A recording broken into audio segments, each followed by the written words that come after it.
Welcome to Sinister Heroes. I'm your host, Danny Iniquitous. Thank you for tuning in. If you're new to the channel, this is a channel about Dungeons and Dragons where we try and take a darker tone with everything we do. So if you like edgier kind of content, definitely hit those like and subscribe buttons. If you're interested in becoming a Patreon supporter, the link is in the description. And a big thank you to our Patreon supporters. We appreciate what you do for the channel. You mean everything to us. Thank you to our good friends at Dice Legion. If you need ttrpg accessories, dice bags, little knickknacks, anything for your IRL games, definitely check them out. Use the promo code SINISTER. The link is in the description. Without further ado, we're going to talk about the Wild Magic Barbarian. The Wild Magic Barbarian comes to us from Tashas Cauldron of Everything. This barbarian is different from other barbarians because there's a very specific set of support options that it does give that are incredibly valuable to casters or half-casters, specifically arcane tricksters, eldritch knights, warlocks, paladins, rangers. Those characters would really gain such a huge benefit from Wild Magic Barbarians. Although the wizards, bards, sorcerers, druids, clerics will also gain a good benefit. The further you go in the game, that benefit will benefit significantly more to those half-casters and Gish type classes. There is a lot of similar themes between this and the Wild Magic Sorcerer, which I'll be covering in our next video. One of the great things about this is because it involves an inherent magic to it, this is a great way to build a barbarian based off a class that has innate spellcasting, because it's a great way to kind of tie the two together and build a rather unique barbarian that gives you a couple of options outside of just raging that you can do in combat in case your rages run out or you're trying to save them for a specific thing. This gives you an opportunity to be more creative, more tactical, and more of a reactionary and go with the flow kind of a thing. Because as you use some of your abilities, your tactics should change just a little bit. Magical awareness. When you choose this path at 3rd level, as an action, you can open your awareness to the presence of concentrated magic. Until the end of your next turn, you know the location of any spell or magic item within 60 feet of you that isn't behind total cover. When you sense a spell, you learn which school of magic it belongs to. You can use this feature a number of times equal to your proficiency bonus, and you regain all expended uses when you finish a long rest.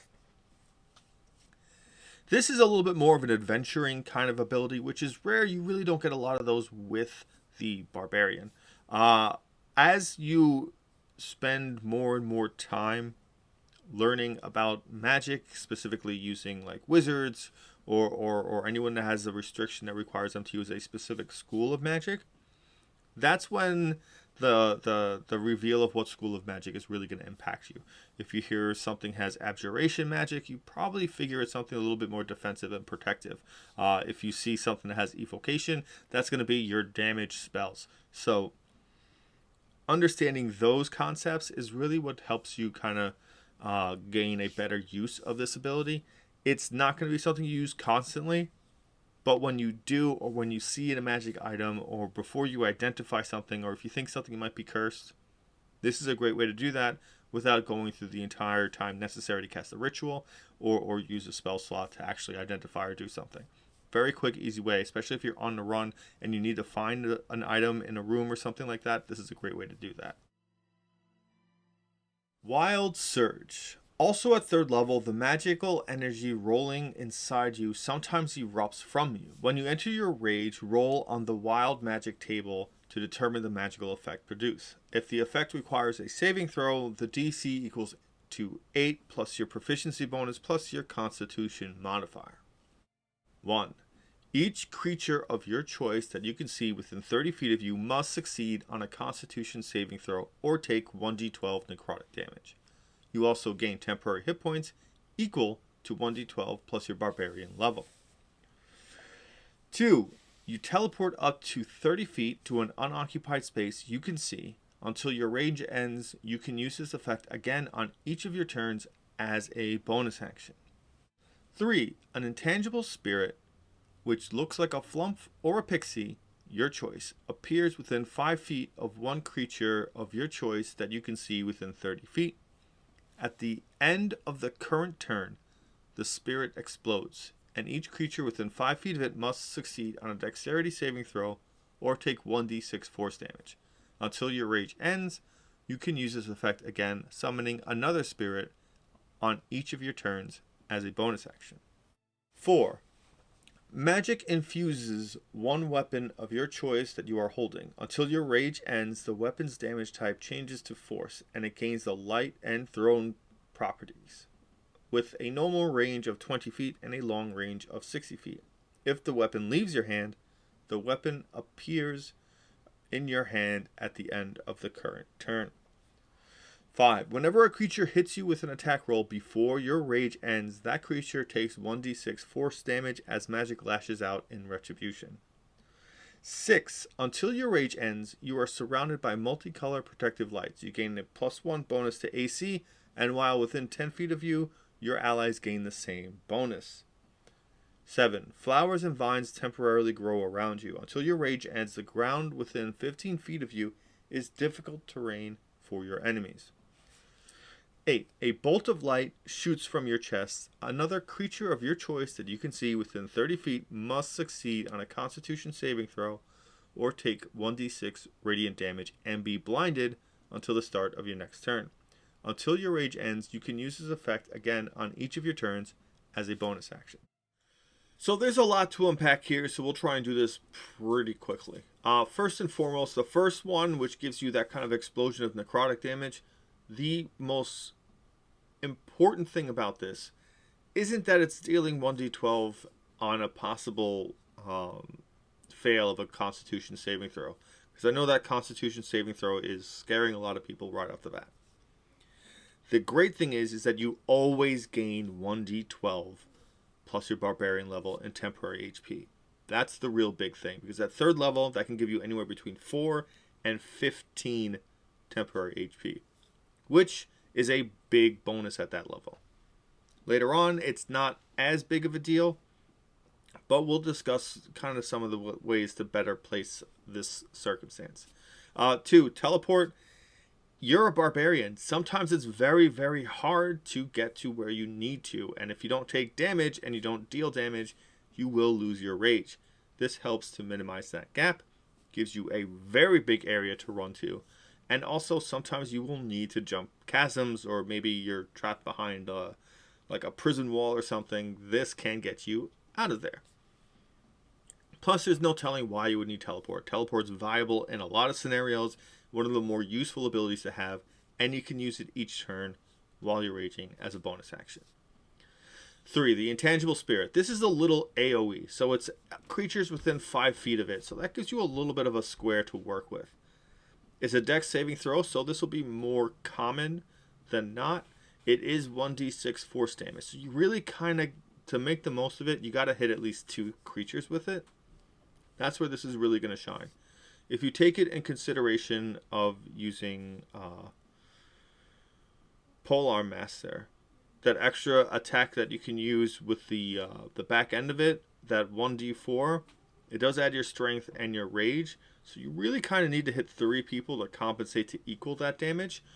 But if you can knock this out, or if you don't particularly have that feat, especially as early as 3rd level, this is a great way to kind of make up for some of that damage, and you can make enemies fail dexterity saving throws pretty regularly.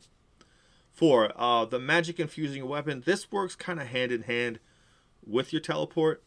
It changes your damage type to force, which is great because force is one of the better damage types, and you can now throw it. So if something teleports away from you, runs away from you, you don't have a way to get close enough, your rage might end, you can always attack something. The caveat is you can only attack once. So you could throw a javelin or something and then throw your weapon. That'll make an attack. At this early, when you first get the skill, that's when it's the strongest. So really low level campaigns, this is going to be a very big thing for those very early levels, because that magic weapon being able to be thrown and returned to your hand is going to be very valuable. 5, this is actually my favorite, because as a barbarian you get hit constantly, so every time you get hit, the enemy takes 1d6 force damage. It's a great way to really ramp up the damage you do in a fight. You get hit constantly. That's why you have the AC. That's why you have the resistance. This is a great opportunity for you to make the most of it and really tack on to that. 6, until your rage ends. That 1 bonus AC is good because it gives it to anyone that's close to you. Now, 10 feet is workable, at least, especially if you're going to be swarming something. In a game where 20 AC is like the cap without a whole bunch of special things being added to it, a +1 makes a very big difference. So don't sneeze at it. It's a great +1 to other people that are around you that will desperately take advantage of it. Paladins, fighters, even rogues, rangers, that +1 makes a bigger difference to them, which really helps in being very supportive. 6, until your rage ends. Oh, I'm sorry, 7. Flowers and vines, that one that gives you the difficult terrain around you. It's really better than you might think. Unless you have Sentinel, enemies can just walk away from you. They'll take the attack of opportunity against them.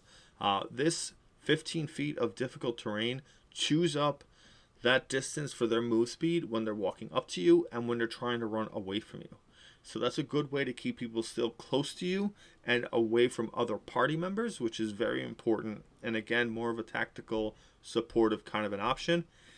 It does put you in a scenario where it's dangerous for you, because if you do need to run away or something, or you're trying to get more strategic,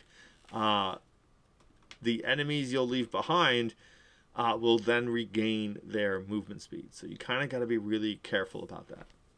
8 is the kind of chest beam that shoots radiant damage. Again, it's a con save, but if you're fighting something that needs to take radiant damage, it is a blessing because it's hard to take. You might as well use it if you have it, especially early on, because 1d6 radiant damage is more valuable at earlier levels. And there currently isn't anything scaling, but you can't do it every turn. It is a 30-foot range, so if you can't make an attack, it's better than nothing. So definitely try to keep that in play. If you rolled it, try to make the most of it and actually give it a shot. Bolstering magic. Beginning at 6th level, you can harness your wild magic to bolster yourself or companion. As an action, you can touch one creature, which can be yourself, and confer one of the following benefits of your choice to that creature. For 10 minutes, the creature can roll a d3 whenever making an attack roll or an ability check, and add the number rolled to the d20. Roll a d3, the creature regains one expended spell slot, the level of which equals the number rolled or lower, the creature's choice. Once the creature receives this benefit, that creature can't receive it again until after a long rest. You can use this action a number of times equal to your proficiency bonus, and you regain all expended uses when you finish a long rest. This is really the ability that really kind of makes me think that this particular subclass is built for being more supportive. Now, that attack roll +3 or ability check +3 isn't best for you. It just isn't. You'll be using reckless attack most of the time when you're raging because you're a barbarian. That's kind of your thing. But someone who desperately needs to make sure that they gets their hits in, this is where that benefit is, because a +3 is valuable. How many times have you missed an attack by 1 or 2 and you were right there and you desperately need it? This is incredible on rogues because it guarantees that sneak attack or gets you significantly closer to landing that sneak attack. It works for 10 minutes. So if you're in a situation where you're doing a lot of adventuring and you need to make a lot of checks, this is a great way because this adds on to guidance. So now you can get a maximum of +7 to anything, not counting your normal bonuses or your proficiencies. It's one of those things you kind of got to pick and choose who and when to give it to, which is useful in the right scenarios. The second option is when they regain a spell slot. Again, this is really great for gishes and half-casters. A paladin regaining a 3rd level spell slot, huge. Eldritch Knights, warlocks, rangers, anyone that can gain a 3rd level or lower spell slot gains the most from this spell, especially considering that most of their spell slots will not go that much higher. This is the bulk of their maximum resource. That's where it really hits the strongest. Again, low level when you first get this, using it on anybody is valuable. Getting that extra heal from a druid or a cleric or something, great. Getting a fireball, great. It is valuable. The only thing you can't do is you can't keep using it on the same person, but you do have multiple party members. Make sure to use this ability. It is valuable to get this ability and use it regularly. At 6th level, I think you're still rocking 3 proficiency bonus, so you can add it to 3 different people. Don't wait till the very end to use this. I find even if restoring spell slots, the earlier you do it, the further it goes, because you might limit the amount of short rests that you need, which will be better. You might be able to use it in the right scenario and feel more freeing to use a spell like Fireball than you would in other circumstances, and that might benefit you in the long run because you might have an additional one further down the lines where the encounter might be a little bit more difficult. But again, very, very supportive ability, and you don't need to do anything besides use an action. Unstable Backlash. At 10th level, when you are imperiled during your rage, the magic within you can lash out. Immediately after you take damage or fail a saving throw while raging, you can use your reaction to roll on the wild magic table and immediately produce the effect rolled. This effect replaces your current wild magic effect. At 10th level, as a barbarian, you should be getting hit every turn. Almost guaranteed. It's what you do. The great thing about this is being able to regularly switch out your abilities. Now, you can switch out every turn because it requires your reaction, but you can keep swapping out till you get one that you want. Or maybe you can swap and maybe you're lucky and you get the one that gives you temporary HP and you used it, so you don't get to use it again, so you swap it out and maybe you get the one that when you get hit, you give the enemy that hits you force damage. Switch it out. Keep switching it. If you feel like the one that you have isn't as beneficial as the others, switch them out. A lot of the damaging ones at this point aren't really helping you much, but taking the force damage one is good. If you need to teleport out, maybe switching to that might be better. Maybe the one that gives your allies 1 AC might be more beneficial to where you are. Maybe your best option is to create difficult terrain so enemies can't charge to someone important. This gives you a little bit of random chance and excitement and a little bit of fun stuff to do while being a barbarian. So I really actually like this ability. I think it changes who you are and makes a really fun attempt at the randomness and excitement of wild magic. Controlled Surge. At 14th level, whenever you roll on a wild magic table, you can roll the die twice and choose which of the 2 effects to unleash. If you roll the same number on both dice, you can ignore the number and choose any effect on the table. What's important to work around is that Controlled Surge works with Unstable Backlash. So if you do get hit, you get to roll twice and pick your better option. That's really where the fun of the barbarian, the wild magic barbarian is, because now you're really getting to be able to choose what's going to be the best out of multiple options for me at that current moment. And that's really a very powerful ability for where you are. As far as concept is concerned. At level, this is going to really limit you to the non-damage things, but it gives you a better option to choose something that's more viable for you and your party. Our final thoughts. First and foremost, this barbarian is so much better for low-level campaigns. If you're only going up to level 7 or 8 or something like that, this barbarian shines. It is profound how much more use you have at lower levels for a barbarian. This is probably one of the only times I'll ever really consider how far you're going in levels as far as a barbarian is concerned. But you don't have to worry about your damage. As a barbarian, your weapon really is going to determine most of the damage that you deal. Your rage already gives you additional damage. Your brutal critical already gives you additional damage. Your focus on subclasses is really just complementing what you're trying to do. The wild magic barbarian, in my mind, is best as a supportive character. It works best when you're like an off tank, where you're doing all these additional things in combat besides just taking down the main fight, which really usually what barbarians want to do. But you get a lot of options that really can benefit you. You get some things to do outside of combat that make you desirable for other teammates and party members.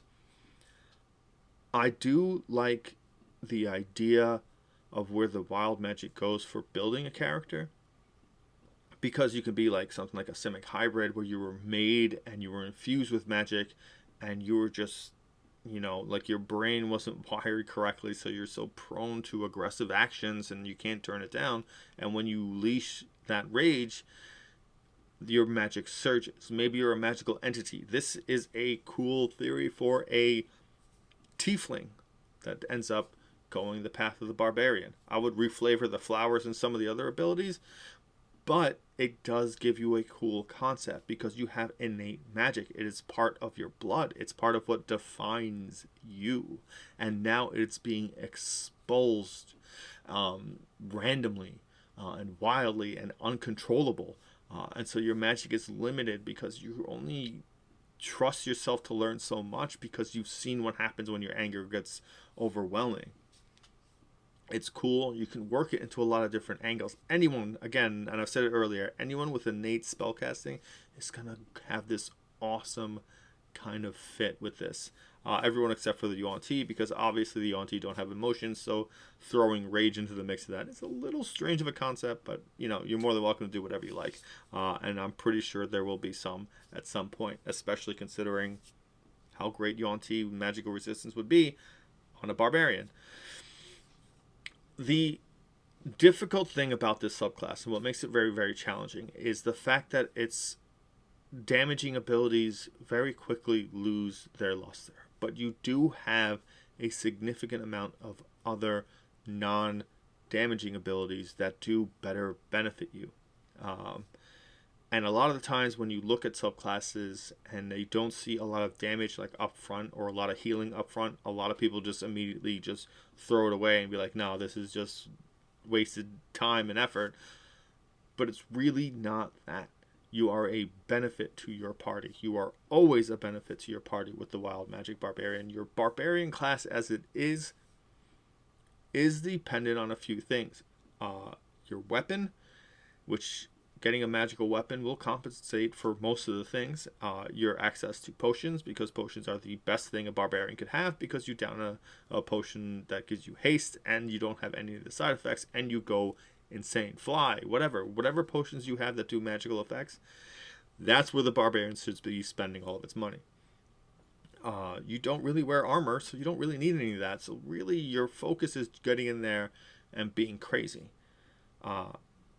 This gives you an opportunity to do that, to be a little bit of a battlefield disruptor, and it gives you a couple of tricks that might really benefit you. I mean, I can't tell you how many times it'd be beneficial to be able to gain 1d12 plus your barbarian number level and temporary hit points every turn.